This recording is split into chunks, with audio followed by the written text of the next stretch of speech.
Good morning. Hope you're doing well today. I pray God's blessings be upon you. I want to talk to you a little bit about Exodus. We know that God brought the children out of the land of Egypt and was taking them into the promised land, and God had to teach them a lot of things. It was the first time that they had become a nation. Needed a set of rules to live by, the do's and the thou shalls and thou shall nots, and the way things were going to be. And in Exodus chapter 23, if you go down to verse 24, he's telling the children of Israel that they're going to live in and around other nations who don't worship their God. They worship idols. They do a lot of things that God himself does not approve of, and things that they shouldn't participate in. And in verse 24, he tells the nation of Israel, thou shalt not bow down to their gods, nor serve them, nor do after their works, but thou shalt utterly overthrow them and quite break down their images. And he commanded his people to not adopt the religions the people around them had, nor to conform to the moral standards of the societies around them. And we, of course, know Israel failed to do that on a number of occasions and had to pay the price. But today, you and I must follow the same rules under the new covenant in the New Testament through Jesus Christ coming to earth and dying on a cross. Believers who conform to the ways of the world and take on their standards and their doings will forfeit the promises and protections of God. Salvation is free. It is the gift of God to those who will come to him and surrender to him with a broken and a contrite heart. But the promises of God are only to those who serve him, the children of God who serve him and remain loyal to him. They stay away from the things of this world.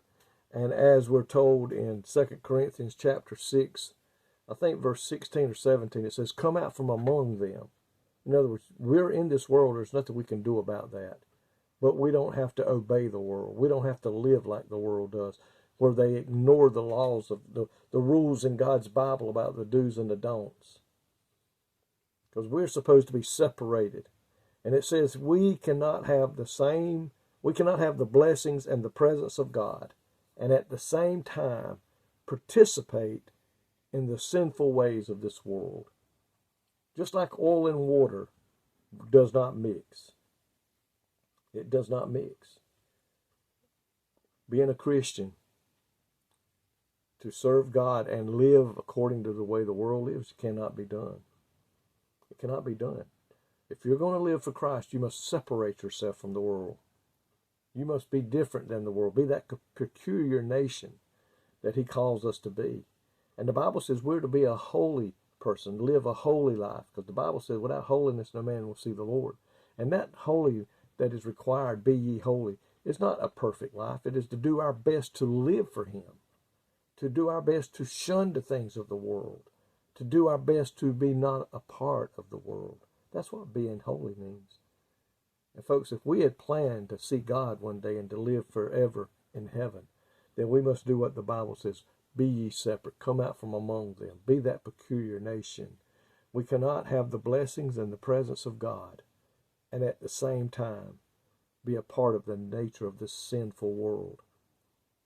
Being sinful, living according to the world, will separate us from God.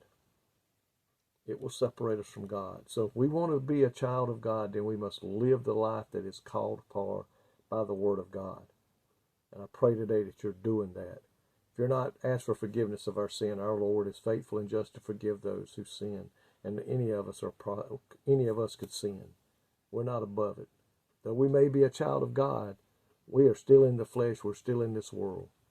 But I'm so thankful that Jesus said I'm faithful and just to forgive those who will confess their sins to me. Lord, thank you today for your word that tells us how we should live and the things that we should avoid.